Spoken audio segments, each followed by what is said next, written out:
A dimly lit motel room. Jason Statham sits on the edge of his bed, his muscles tense, his face carved with exhaustion.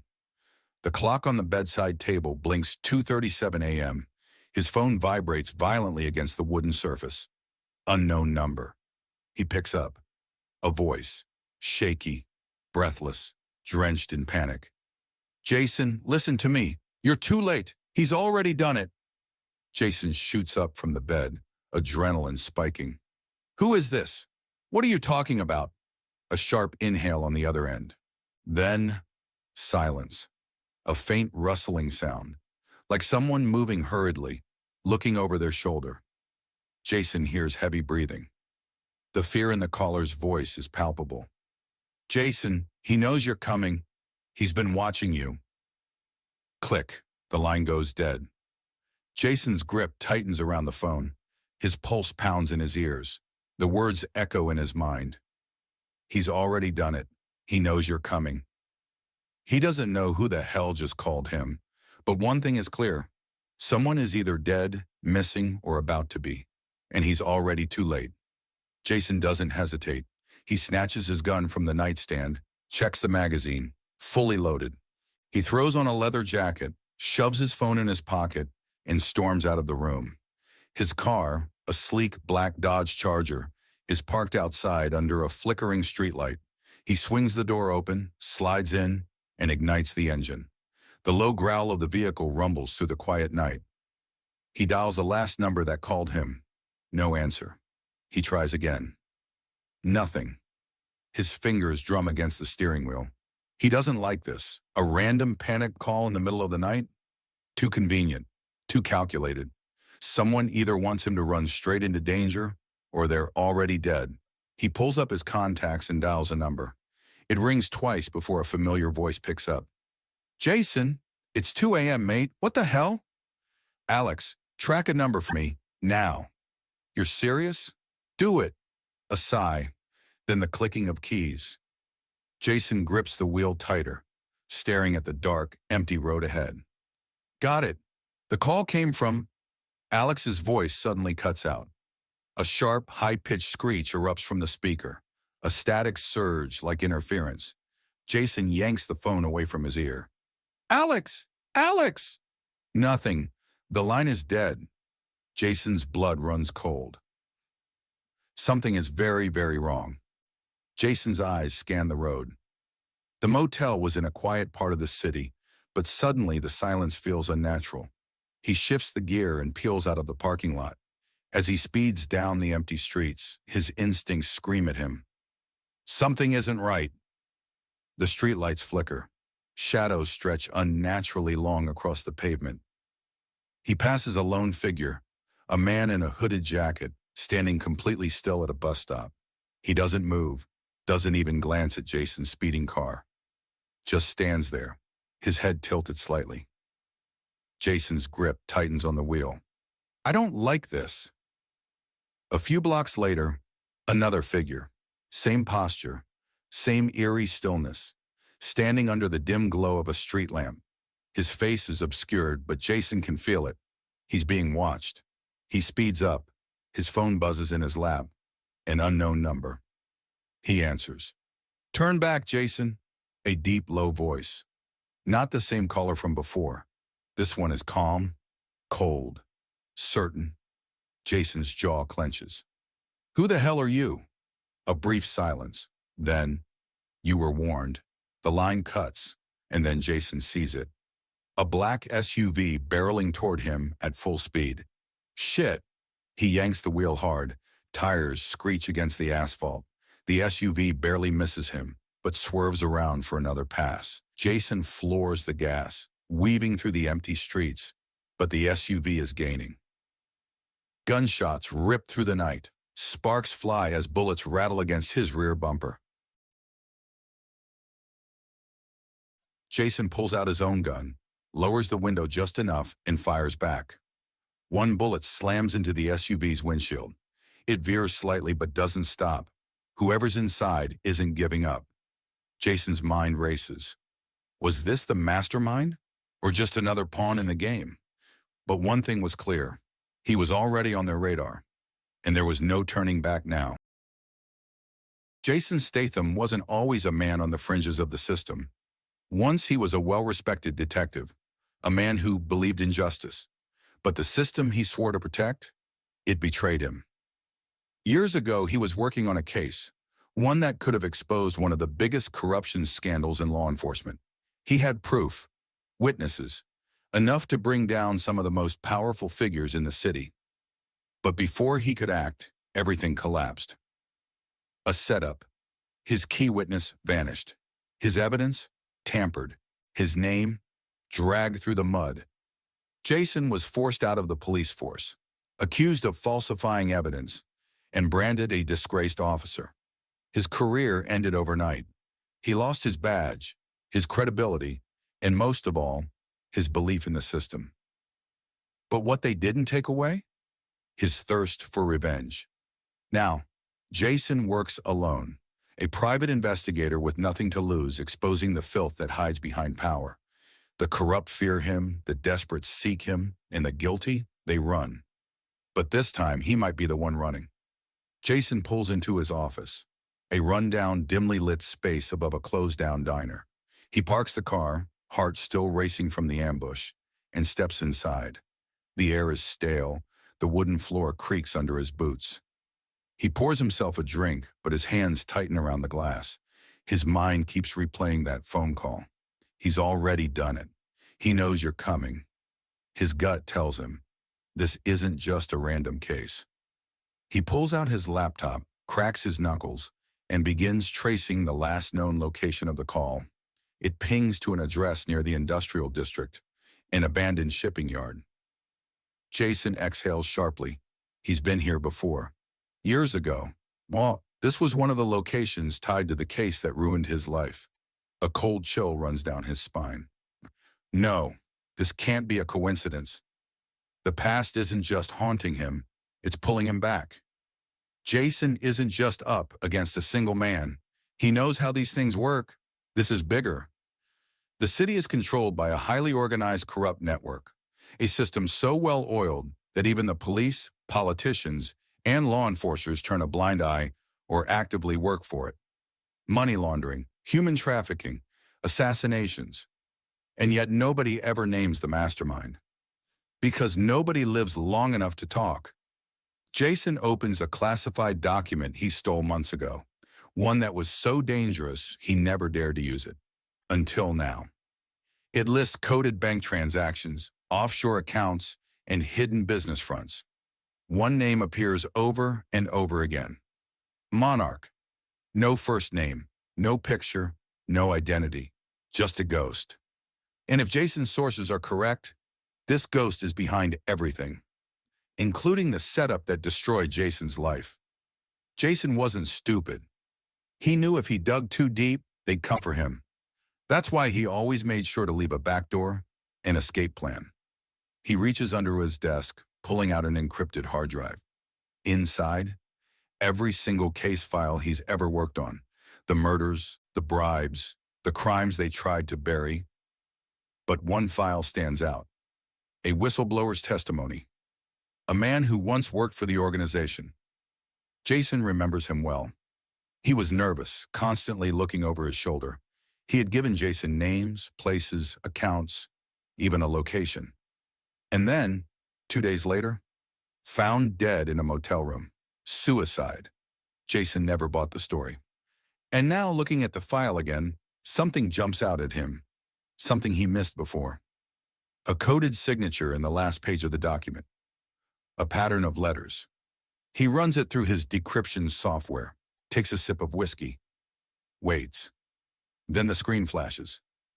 The letters unscramble. A name appears. And Jason stops breathing. Because the name staring back at him is someone he once trusted. Someone who ruined his life. Someone who was supposed to be dead. Jason clenches his jaw. You son of a bitch. This wasn't just a conspiracy anymore. This was personal. Jason grips the steering wheel, eyes flicking between the road and the GPS. The location isn't far, an old motel on the city's outskirts. The kind of place where people disappear without a trace. The caller had been brief. Roger. That's all the witness had said before the line went dead. Jason doesn't believe in coincidences. If someone risked calling him, it meant they had something real, something worth killing for. He pulls up to the motel, engine humming low. The neon sign flickers, buzzing like an insect about to die. He steps out, senses on high alert. His instincts are screaming. Something's wrong. The door to room 6 is slightly open. Jason unholsters his gun, pushes the door gently, and there he is. The room stinks of cheap alcohol, sweat, and blood. A single lamp flickers, casting long shadows. Jason kneels beside the body. A single bullet to the head. Execution style. No signs of a struggle. The guy never saw it coming. Jason exhales sharply. He wasn't fast enough. His eyes scan the room, looking for anything that could tell him why this man had risked calling him. Then he spots it. A burner phone, half crushed under the witness's hand. Jason grabs it, checks the last outgoing message. An audio file, sent just minutes before Jason arrived. His heart pounds. Did the witness manage to send out a clue before he died? Jason pockets the phone, his mind racing. Whoever killed this guy might still be nearby. And if they are, they're watching him. Jason gets back into his car, double-checks his rearview mirror. No immediate tail, but his gut is uneasy. He plugs the burner phone into his laptop, decrypting the audio file. Static at first, then a trembling voice, barely a whisper. If you're listening to this, they know. Roger, he's not alone. This is bigger than you think. Monarch. A sharp thud, a struggle, then a gunshot. Silence. Jason clenches his jaw. The guy had barely managed to get the words out before he was executed. And now Jason is holding the last piece of evidence he ever left behind. He rewinds, plays it again. There's something in the background, barely audible. He isolates the sound, enhances the frequency. A street noise, a distinct horn, a voice announcing a stop. It's a public transit station. Jason narrows his eyes. The witness was at a bus terminal before coming here. Maybe that's where he met the real informant. And then bam! A black SUV rams into Jason's car. The impact is brutal. His vehicle skids sideways, slamming into a concrete divider. His head jerks forward, vision spinning. Tires screech. A second car approaches fast. Jason barely shakes off the dizziness before he sees it. A gun barrel emerging from the passenger window. They're not just trying to scare him. They're here to kill him. Jason's instincts take over. He slams the gear into reverse. Tires burning rubber as he pulls out of the wreck. Gunshots pierce through his windshield. Shattered glass rains over him. He ducks, flooring the gas pedal. The SUV speeds after him. Through the rearview mirror, he sees two masked figures in the car. Well-trained, efficient, not amateurs. They don't care about subtlety. They just want him dead. Jason swerves hard into an alley, barely missing a dumpster. He reaches under the dashboard, grabbing his backup Glock. The SUV is gaining on him. He waits for the right moment, then slams the brakes. The SUV rockets forward, now side by side with him. Jason fires 2 shots. The first hits the driver's side window, bulletproof glass. The second, right into the front tire. The SUV veers wildly, metal screeching as it collides with a parked truck. Jason doesn't stick around to see if they survived. He speeds off into the night, breathing hard. They tried to kill him. And that meant one thing. He was on the right path. Jason pulls into a dark underpass, breathing heavy. His windshield is shattered. His side is bleeding from the impact, but he's alive. He grabs his phone. A new number. Unknown caller. He hesitates for a second, then answers. Static. Then, you think this is about Roger? You really have no idea who you're dealing with. Jason's grip tightens. The voice is calm, collected. Not a hired thug. Someone powerful. Someone who's been watching. Turn back now, Statham, or next time we don't miss. Click. The line goes dead. Jason exhales, his mind racing. This wasn't just about Roger. Something much bigger was at play, and now he was in the center of it. Jason pulls into an abandoned warehouse near the docks, his car still dented from the earlier attack. His fingers grip the steering wheel tighter. His enemies weren't just trying to warn him anymore. They wanted him dead. He pulls out his phone and stares at the decrypted audio file again. Monarch. That word was his only lead. His contact in law enforcement, an ex-cop named Reggie, had sent him a cryptic message just minutes ago. I found something. Meet me at the old yard. Come alone. Jason knew better than to trust easily, but he was running out of options. The warehouse is dimly lit, filled with rusted machinery and the stench of damp wood. Jason steps in cautiously, scanning every corner. A silhouette emerges from the shadows. Reggie. A former detective, now a ghost in the system, he had been forced out of the force for exposing corruption. If anyone could be trusted, it was him. Or so Jason hoped. Took you long enough, Reggie mutters, pulling out a brown envelope. His eyes dart around nervous, like he's being watched. What is this? Jason asked, taking the envelope. Proof. Reggie wipes sweat from his brow. I pulled this from an encrypted server last night. Almost got caught. This goes all the way to the top, Jason. It's bigger than just some street-level hitmen. Jason opens the envelope. Inside, a set of classified documents, sealed with a government insignia. He skims through the first page. One name stands out, Monarch Industries. Jason's stomach tightens. This wasn't just about crime. This was corporate, government-linked, dangerous. Who else knows about this? Jason asks. Reggie hesitates. No one, I hope. The unease in his voice makes Jason tense. Something isn't right. Then a red dot appears on Reggie's chest. Jason's instincts kick in. Down! A gunshot shatters the silence.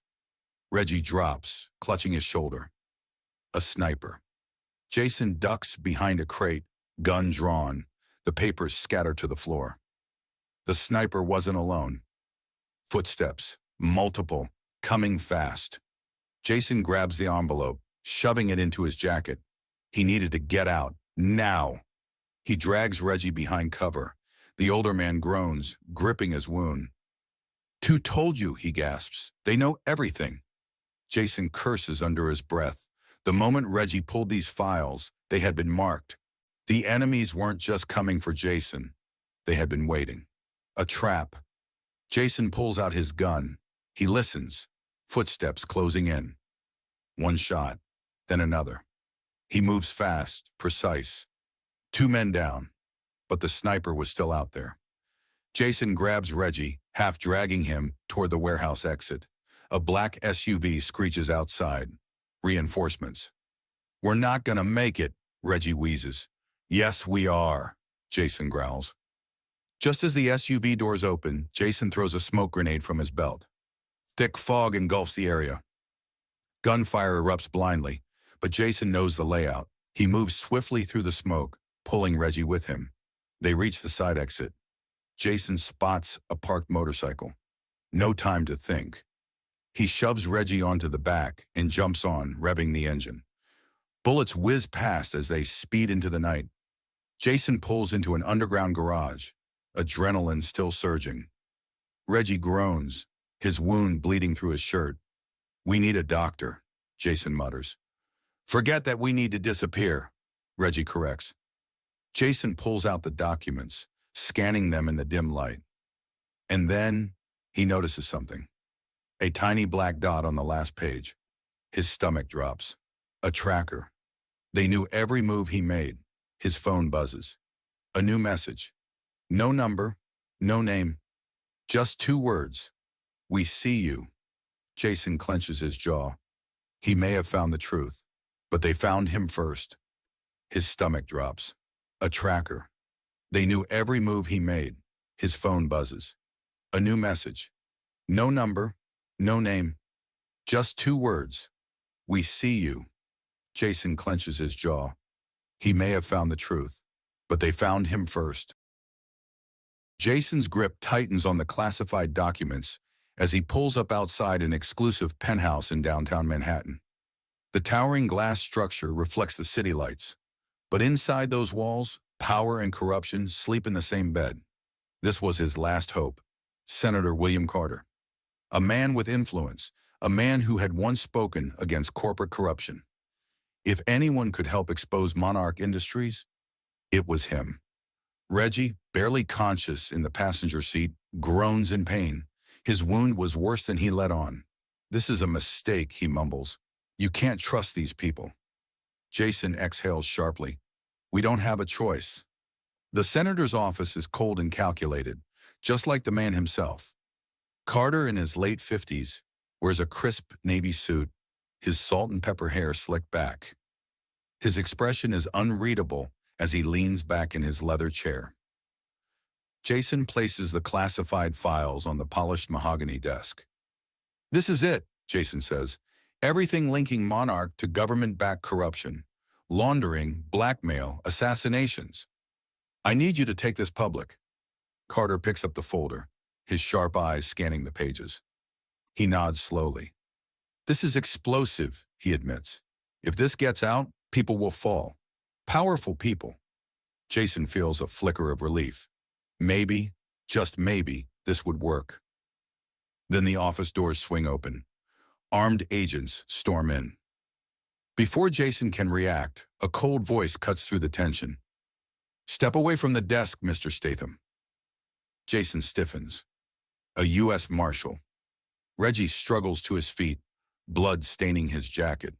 "Jason, run!" But before he can move, an agent shoves him down. Jason feels cold steel snap around his wrists. Handcuffs. Senator Carter calmly sets the file aside and stands, his expression unreadable. "You should have walked away, Jason." Jason's blood runs cold. It was a trap. The interrogation room is silent except for the ticking of a clock. Jason sits alone, his wrists chained to the table. Hours have passed. No lawyer, no phone call.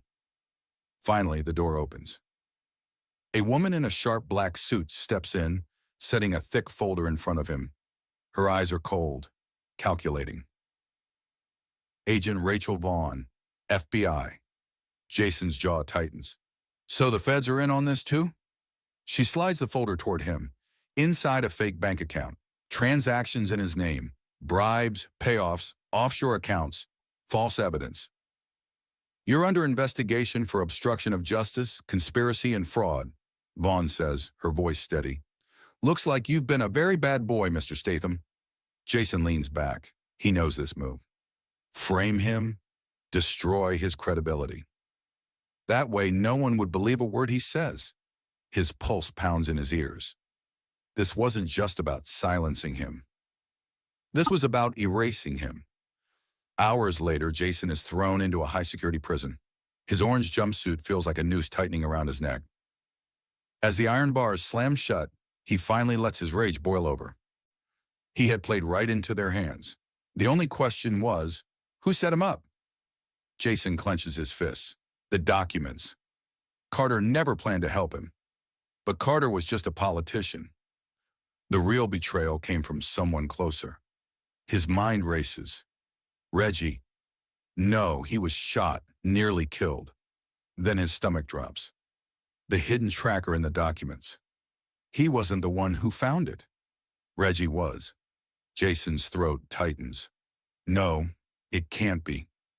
Reggie had warned him not to come here, said they couldn't trust these people. Because Reggie already knew. Jason is shoved into a crowded cell surrounded by hardened criminals, eyes watching. He wasn't just a prisoner. He was a target. As he sits on the metal cot, his instincts scream at him. Someone is watching. A prisoner in the corner stares at him too long, a slight nod. A second man, muscular, tattooed, adjusts something in his sleeve. Jason tenses. A shank. They weren't going to wait. He had walked into one trap. Now he was in another. The lights flicker. The cell door creaks open slightly. A guard. You, the guard mutters, nodding at Jason. Come with me. Jason hesitates. The prisoners eye him like wolves circling prey. No choice. He steps out. The guard leads him away. Down a darkened corridor, deeper into the prison. Away from security cameras. Jason's muscles coil, ready for a fight. Then the guard stops, turns, reaches into his pocket, and hands Jason a phone. Jason stares. What the hell? A familiar voice crackles through the receiver. You should have stayed out of this, Jason. His blood runs ice cold. Reggie. The line goes dead, the guard grins. Jason finally understands. He wasn't meant to leave this prison. They were going to kill him right here. The walls of Black Ridge Federal Prison loomed over Jason like an iron fortress. Time was running out. He had to escape. The guard who handed him the phone was gone, but the threat wasn't. Jason knew what happened to men like him in a place like this. If he stayed, he was dead. A faint knock on the bars snapped him out of his thoughts. You still alive in there, Statham? Jason narrowed his eyes. Standing outside was a man he never thought he'd see again. Dante Ruiz, a former fixer turned informant.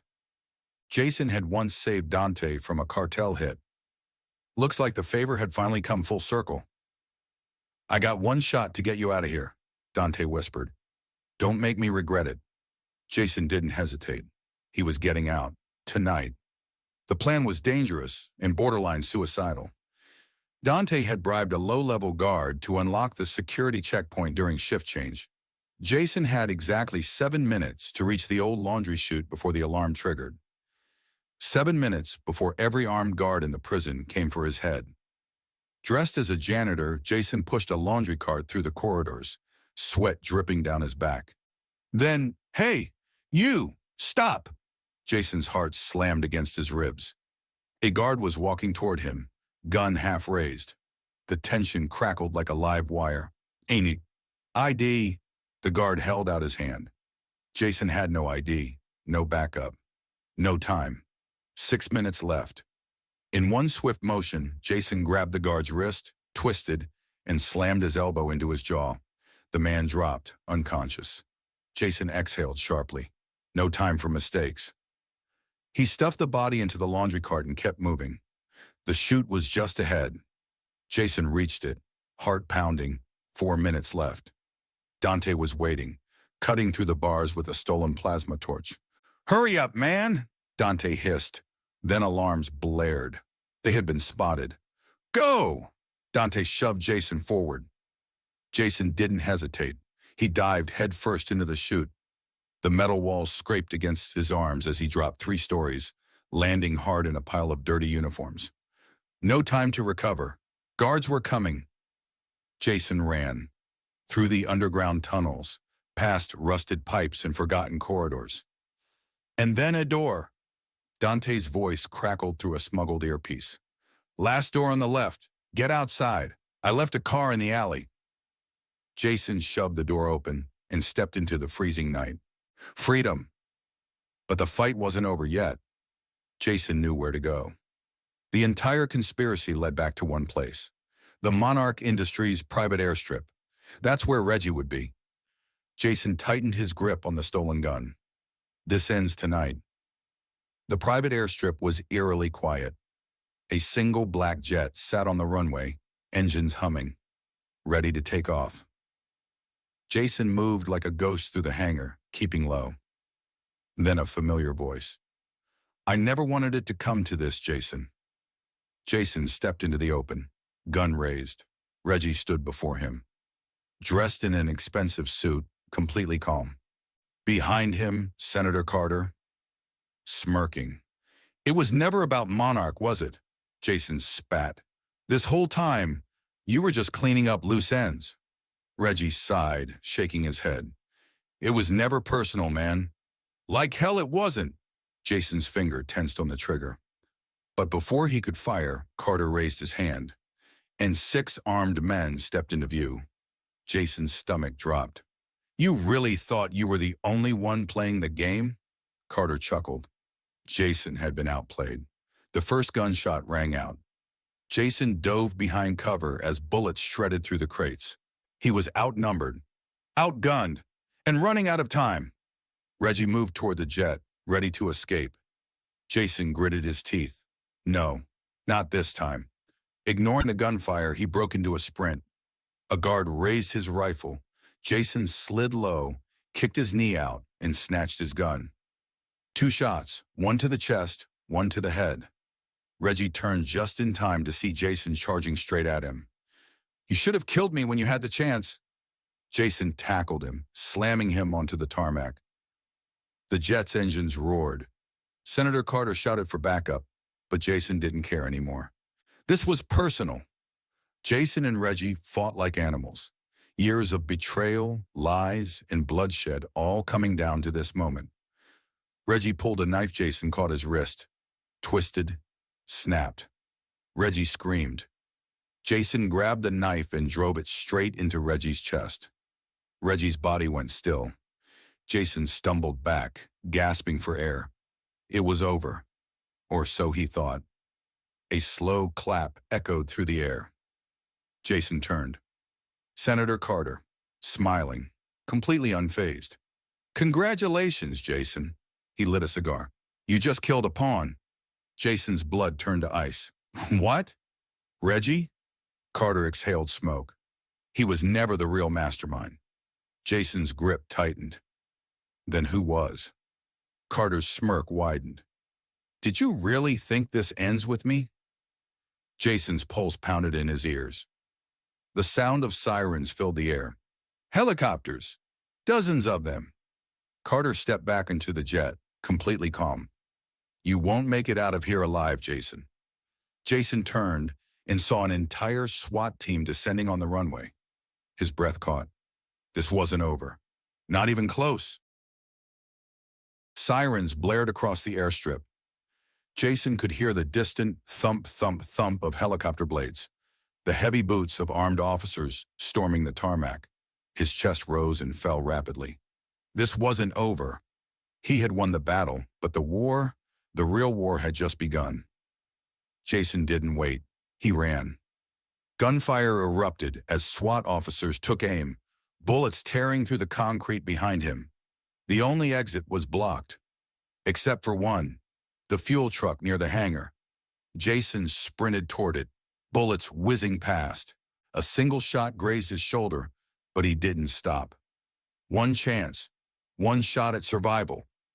Jason grabbed a fallen guard's rifle, aimed at the truck's fuel valve, and fired. Boom! A fireball engulfed the tarmac, flames spiraling into the sky.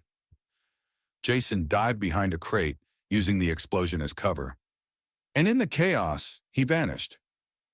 36 hours later, the entire country was talking about one thing. Okolam, the Monarch files. Oh, someone, no one knew who, had leaked the files to every major news network. CNN, BBC, The Washington Post. The headlines were everywhere. FBC investigates Senator Carter corruption, and conspiracy exposed Bull Blackridge prison scandal. Secret documents reveal government cover-up. Missing journalist report resurfaces connected to Monarch Industries. Jason had done it. The whole world now knew the truth. But Jason Statham was nowhere to be found. The FBI raided Senator Carter's estate that night. They found burned documents, deleted emails, offshore accounts. But Carter was already gone, disappeared, like smoke. And then at exactly 3 a.m., an anonymous envelope arrived at the Washington Post's office. Inside, a single handwritten note, scrawled in Jason's unmistakable handwriting. It's not over yet. The journalists stared at it, their hands shaking. Because attached to the note was a flash drive. And on that drive, even more files. Files that went deeper, higher, beyond Carter, beyond Monarch, beyond anything anyone had imagined. And just like that, Jason Statham became a ghost, vanished from the face of the earth. Some said he was dead. Some said he was in hiding. But the truth was still out there, waiting, watching, because Jason wasn't done yet.